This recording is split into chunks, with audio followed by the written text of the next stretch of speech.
Hello scholars, कैसे हैं आप सब। साइंस का चैप्टर 17 फॉरेस्ट अवर लाइफलाइन, इस चैप्टर की रीडिंग कंप्लीट हो गई थी हमारी। आज के वीडियो में हम इसके कीवर्ड्स, एक्सरसाइज इसको भी देखेंगे। First keyword is canopy. What is canopy? Branches of the tall trees look like a roof over the other plants in the forest, this is called canopy. जो बड़े पेड़ हैं, ओके, उनकी ब्रांचेस क्या होती हैं? उनकी ब्रांचेस जो छोटे प्लांट्स हैं उनके ऊपर में एक रूफ की तरह काम करती है। ओके, सपोज ये एक बड़ा सा ट्री है, इसकी ब्रांच क्या है? ये जो एरिया कवर कर रहा है ये इसकी एक कैनोपी बना रहा है। इसके नीचे जो भी छोटे प्लांट्स होंगे उनके लिए ये कैनोपी का काम कर रहा है। तो इस तरीके से फॉरेस्ट में बड़े बड़े प्लांट्स एक रूफ की तरह जब काम करते हैं ऊपर से, तो वो इसके लिए कैनोपी कहलाता है। Next, crown. Branchy part of a tree above the stem is known as the crown of the tree. फिर हम बात करते हैं ट्री में। ट्री में क्या है? स्टेम के ऊपर जहां से ब्रांची पार्ट शुरू हो जाता है, जहां से ब्रांच बननी शुरू हो जाती हैं, उस पार्ट को हम क्या बोलते हैं? That is called crown. तो ये हिस्सा क्या है? This is called crown. Okay, stem के ऊपर वाला हिस्सा। Decomposers. What is decomposers? The microorganisms which convert the dead plants and animals to humus are known as decomposers. Decomposers microorganisms हैं, बहुत छोटे हैं, इनको माइक्रोस्कोप के थ्रू आप देख सकते हैं। ये क्या करते हैं? जितने भी डेड प्लांट्स हैं, लीव्स हैं, उनके स्टेम्स हैं, ट्विग्स हैं या डेड एनिमल्स हैं, उनको कन्वर्ट करते हैं ह्यूमस में। और ह्यूमस क्या है? जो सॉइल का सबसे ऊपर वाला लेयर है, जो ब्लैकिश टाइप की आपको दिखती है, वो इस तरीके के डेड प्लांट और एनिमल से ही बनती है, जो डिकम्पोज करके उसके न्यूट्रिएंट्स को सॉइल में मिक्स कर देते हैं। Next, deforestation. What is deforestation? Cutting down trees over a large area in the forest is called deforestation. किसी बड़े जंगल में, ओके, अब आप बहुत सारे पेड़ काट के एक बड़ा सा एरिया क्लियर कर रहे हो, तो उसको हम क्या बोलेंगे? डिफॉरेस्टेशन बोलेंगे। पेड़ों को काट करके जगह खाली बनाई जाती है, जो उसको डिफॉरेस्टेशन कहा जाता है। Humus. The rotting dead matter in the soil is called humus. जो सॉइल में सड़े हुए और जो डेड मैटर्स हैं, इनको क्या बोलते हैं? दैट इज कॉल्ड हमस। इनको माइक्रो ऑर्गेनिज्म जो है हमस में कन्वर्ट कर देते हैं। Regeneration. growing and regenerating new trees is called regeneration. This can be done naturally or artificially. जो नए प्लांट या नए ट्रीज रीजनरेट हो रहे हैं, ग्रो कर रहे हैं, उनको हम रीजनरेशन कहते हैं। ये नेचुरली भी होता है और आर्टिफिशियली भी होता है। आर्टिफिशियली मीन्स आप ले जाकर के कोई सीड डाल रहे हो और उससे प्लांट ग्रो करा रहे हो, तो वो आर्टिफिशियली हो गया। नेचुरली अपने आप ही सीड डिस्पर्सल के थ्रू सीड पहुंच रहा है, उसके बाद में सीडलिंग सैपलिंग हो रही है, प्लांट बन रहा है, तो वो नेचुरली हो गया। Seed dispersal. The spread of seed from the parent plant is called seed dispersal. किसी भी पेरेंट प्लांट से उसके सीड से एक जगह से दूसरी जगह स्प्रेड होते हैं, उसको सीड डिस्पर्सल कहते हैं। इसके कई सारे मोड्स हैं, आपने ऑलरेडी इसमें पढ़ा हुआ है। Soil erosion. The removal of land surface by water, wind or ice is known as soil erosion. जो सॉइल की सबसे ऊपर वाली लेयर होती है, वो क्या है? वो सबसे ज्यादा फर्टाइल होती है। अगर वो किसी वजह से, पानी से, हवा से, आइस से, किसी भी वजह से अगर वो हट जाती है और एक जगह से दूसरी जगह पहुंच जाती है, तो उसको हम क्या बोलते हैं? That is called soil erosion. Under story. What is under story? Different horizontal layers are formed by the different size crowns of trees in the forest. These layers are called understory. आपने अभी crown पढ़ा था। Crown क्या है? जो tree का अपर वाला part है, ब्रांचेस वाला, स्टेम के ऊपर वाला। तो बड़े बड़े ट्रीज और छोटे छोटे ट्रीज के साइज अलग अलग हैं, क्राउन के साइज अलग हैं। तो क्या होता है कि फॉरेस्ट में अलग अलग साइज के ट्रीज अलग अलग एक लेयर बना देते हैं। जो ऊंचे पेड़ हैं वो एक ऊपर से आप देखेंगे कहीं हाइट से चढ़ के, तो एक ऊंची सी लेयर बनी हुई दिखेगी, कुछ छोटे ट्रीज की छोटी लेयर बनी हुई दिखेगी। तो अलग अलग टाइप के जो ट्रीज हैं, उनकी डिफरेंट साइज की लेयर से एक हॉरिजॉन्टल लेयर बन जाती है, इसको हम अंडर स्टोरी बोलते हैं। एक्सरसाइजेस शुरू करते हैं। कीवर्ड्स कंप्लीट हो गए। फर्स्ट क्वेश्चन क्या है हमारा? Explain how animals dwelling in the forest help it grow and regenerate. क्या होगा? Animals dwelling in the forest helps in many ways to grow and regenerate the plant, such as animals जो forest में रह रहे हैं, वो plants को कैसे सपोर्ट कर रहे हैं उनको ग्रो और रीजनरेट करने में। कैसे? They help in the dispersal of seed, वो प्लांट्स के सीड डिस्पर्सल में हेल्प कर रहे हैं। बहुत सारे एनिमल्स के साथ में सीड स्टिक होके चले जाते हैं। Animals dung work as fertiliser for the plant, जितने एनिमल्स हैं उनका डंग क्या कर रहा है? प्लांट्स के लिए फर्टिलाइजर का काम करता है। Decomposer converts dead animal into humus, और जो डिकम्पोजर्स हैं वो जितने भी डेड एनिमल्स या डेड प्लांट्स हैं उनको ह्यूमस में कन्वर्ट करता है। Okay. Question number 2, explain how forest prevent flood. Forest जो है फ्लड से कैसे बचाते हैं? The forest acts as a natural absorber of rainwater and allows it to seep.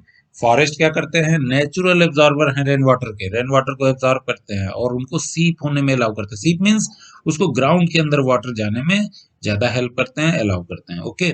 Rain drops do not hit the forest floor directly. जो rain drops होती हैं वो जंगल में क्या होता है कि डायरेक्टली फ्लोर पे नहीं गिरती हैं, ऊपर जो पेड़ हैं, पेड़ की जो लीव्स हैं उनके ऊपर गिरती हैं। Most of the water come down from the branches and stems of the tree. ज्यादातर वाटर क्या होता है? जो ट्रीज के ब्रांच है, स्टेम्स है, उनके सहारे धीरे धीरे नीचे आता है और सीप होता है ग्राउंड के अंदर। Flood is prevented at water does not stagnant. क्यों फ्लड क्यों बच जाता है? क्योंकि वाटर एक जगह इकट्ठा नहीं होने पाता है, सीप ज्यादा हो जाता है, इस वजह से फ्लड नहीं आ पाता है। It also helps to maintain the water table throughout the year. इसके अलावा क्या हो रहा है कि ये साल भर तक वाटर टेबल को बढ़ाने में और मेंटेन रखने में हेल्प करता है, वाटर टेबल हमारा डाउन नहीं होने पाता है। Question number 3, what are decomposers? Name any two of them. What do they do in the forest? Decomposer की डेफिनेशन हमने अभी कीवर्ड्स में भी पढ़ी थी। The micro organisms which convert the dead plants and animals to humus are known as decomposers. ये micro organisms हैं जो डेड प्लांट्स और एनिमल्स को कन्वर्ट कर रहे हैं ह्यूमस में। Fungi and bacteria decomposers, fungi और बैक्टीरिया डिकम्पोजर्स हैं। दो एग्जांपल्स पूछे गए थे। इन forest decomposers convert dead plants and animals into humus. Forest में ये क्या कर रहे हैं डिकम्पोजर? जो काम है इनका काम क्या है? जो डेड प्लांट्स और एनिमल्स हैं उनको कन्वर्ट करना है ह्यूमस में, तो फॉरेस्ट में भी डिकम्पोजर यही कर रहे हैं। Okay. Question number 4, explain the role of forest in maintaining the balance between oxygen and carbon dioxide in the atmosphere. Forest का क्या रोल है ऑक्सीजन और कार्बन डाइऑक्साइड को उसके जो लेवल है उसको मेंटेन रखने में? Carbon dioxide released by the animals during breathing is absorbed by the plants. Plants convert this carbon dioxide into oxygen during the process of photosynthesis. So, forest plays a vital role in maintaining the balance between oxygen and carbon dioxide in the atmosphere. आपने बहुत पहले से पढ़ रखा है क्या हो रहा है, जितने एनिमल्स हैं वो सारे जब रेस्पिरेट करते हैं तो कार्बन डाइऑक्साइड रिलीज करते हैं। यही कार्बन डाइऑक्साइड प्लांट्स यूज करते हैं फोटोसिंथेसिस के टाइम और ऑक्सीजन क्रिएट करते हैं। तो ये फॉरेस्ट क्या कर रहे हैं? फॉरेस्ट जितना हम लोगों का और एनिमल्स का छोड़ा हुआ कार्बन डाइऑक्साइड है उसको लेकर के ऑक्सीजन दे रहे हैं। तो ये जो आपकी बैलेंस है ऑक्सीजन और कार्बन डाइऑक्साइड के बीच में, इसको फॉरेस्ट मेंटेन कर रहे हैं। Question number 5, explain why there is no waste in a forest. किसी भी फॉरेस्ट में कुछ भी वेस्ट नहीं होता है, क्यों? Each and everything is utilized naturally in the forest and there is no waste. ऐसा नहीं है हमने वहां वेस्ट प्रोडक्ट्स को यूटिलाइज करने के लिए कोई प्लांट लगा रखा है। प्लांट फॉरेस्ट के अंदर हर चीज नेचुरली यूटिलाइज हो रही है, कोई चीज वेस्ट नहीं है। कैसे? Dead animals also become the food of some animals और they are converted into humus by decomposers. यहाँ की तक कि जो डेड एनिमल्स भी हैं वो दूसरे बहुत सारे एनिमल्स के लिए फूड बन जाए, फूड का काम करते हैं।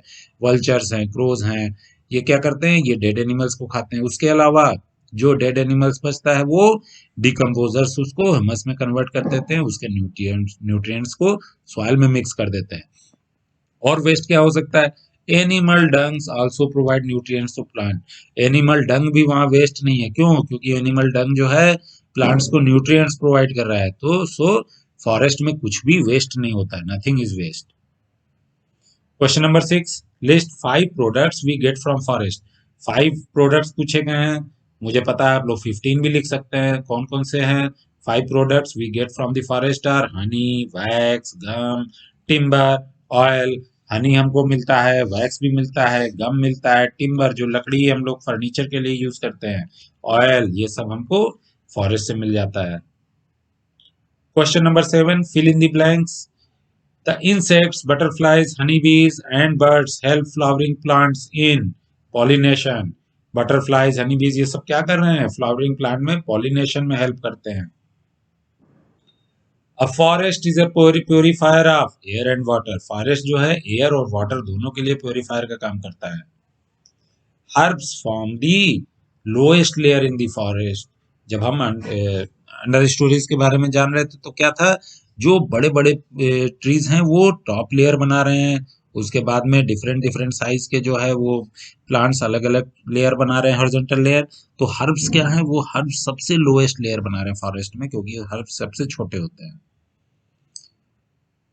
The decaying leaves and animal droppings in a forest enrich the। जो decaying leaves हैं, animal droppings हैं, या एनिमल डंग्स कह लो, वो क्या कर रहे हैं, किस चीज को इनरिच कर रहे हैं? सॉइल को इनरिच कर रहे हैं, सॉइल में न्यूट्रिएंट्स बढ़ा रहा है। Okay. Question number 8, why should we worry about the conditions and issues related to forest far from us. जंगल हमसे बहुत दूर है, वहां की कंडीशंस के बारे में हम क्यों इतनी चिंता कर रहे हैं? आंसर क्या है? As the forest are the green lungs of our earth, we have to be always worried about issues related to them. आपको पता है कि फॉरेस्ट क्या है? हमारी अर्थ के ग्रीन लंग्स कहलाते हैं। अब आपको अपने लंग्स की चिंता नहीं करनी चाहिए। तो फॉरेस्ट जब हमारी अर्थ के ग्रीन लंग्स हैं, तो आपसे चाहे जितनी दूर हो, आपके उनको उनके इश्यूज को लेकर के हमेशा वरीड रहना चाहिए।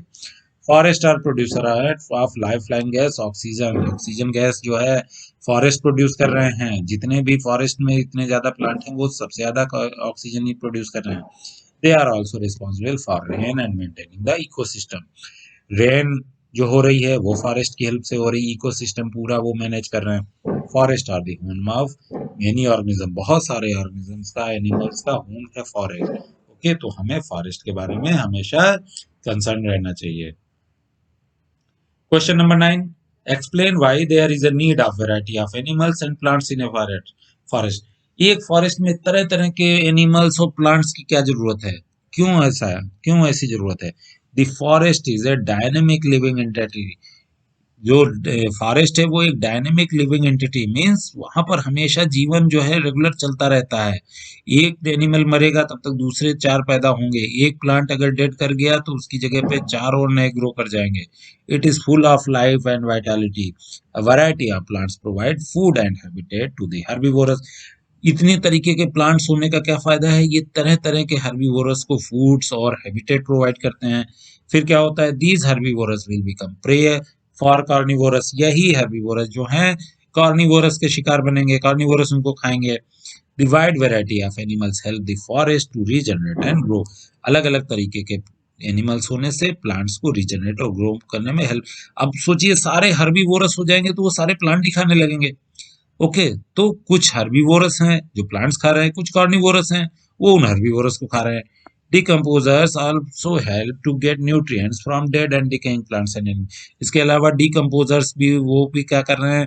जितने dead और decaying plants हैं, animals हैं, उसको उनके nutrients को soil में मिक्स कर रहे हैं। तो different different variety के animals और plants forest में जरूरी हैं।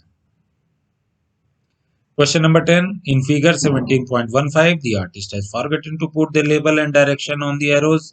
Mark the direction on the arrows and label the diagram using the following labels. एक फिगर में कुछ लेबलिंग करनी है। चलिए एक एक करके देखते हैं। सबसे पहले क्या है? क्लाउड। क्लाउड्स को लेबल करना है। सिंपल है, आपको दिख रहा है कहाँ है क्लाउड्स। इसके बाद रेन, रेन ड्रॉप्स, आपको वाटर ड्रॉप्स दिख रहे हैं। इसके बाद एटमॉस्फेयर, एटमॉस्फेयर तो ये पूरा एटमॉस्फेयर ही है। Okay. Next carbon dioxide. Carbon dioxide देखिए क्या है, ये वाटर जो है, अब इसको एरो के थ्रू दिखाना है। तो कार्बन डाइऑक्साइड को एरो किधर जाएगा? प्लांट्स के अंदर। मींस कार्बन डाइऑक्साइड को प्लांट्स ले रहे हैं, इनटेक कर रहे हैं। और ऑक्सीजन क्या है? ऑक्सीजन को एटमॉस्फेयर में छोड़ रहे हैं। ओके। Next plants. प्लांट्स आपको दिख गया फिगर में कहाँ है। एनिमल्स दिख गए फिगर में कहाँ है। सॉइल दिख रही है आपको फिगर में कहाँ है। रूट्स दिख रही हैं फिगर में कहाँ है। वाटर टेबल कहाँ है। ओके, तो इस तरीके से इस फिगर को आपको लेबलिंग कर देनी है, इसकी सारी मार्किंग कर देनी है। Question number 11. Which of the following is not a forest product, इनमें से कौन सा एक फॉरेस्ट प्रोडक्ट नहीं है? Gum, plywood, sealing wax, kerosene. Kerosene क्या होता है? केरोसिन इज अ ऑयल, ये एक पेट्रोलियम प्रोडक्ट है, ये फॉरेस्ट का प्रोडक्ट नहीं है। Okay. Question number 12, which of the following statement is not correct? Forest protect the soil from the erosion, ये सही है। Plants and animals in a forest are not dependent on one and other, ये गलत है। क्यों? क्योंकि plants और animals दोनों एक दूसरे पे डिपेंडेंट होते हैं। ओके, तो ये स्टेटमेंट हमारा फॉल्स है, इसलिए हमें इसमें जो स्टेटमेंट करेक्ट नहीं था उसी को ढूंढना था। Question number 13, micro organisms act upon the dead plants to produce. Micro organisms क्या करते हैं? जितने भी डेड प्लांट्स हैं उन पे एक्ट करके उस क्या प्रोड्यूस करते हैं? They produce humus. ओके, तो ये इस चैप्टर का लास्ट क्वेश्चन था। इसके साथ ही हमारे इस चैप्टर की एक्सरसाइज कीवर्ड्स कंप्लीट हो गए। मिलेंगे नेक्स्ट वीडियो में। Till then, bye.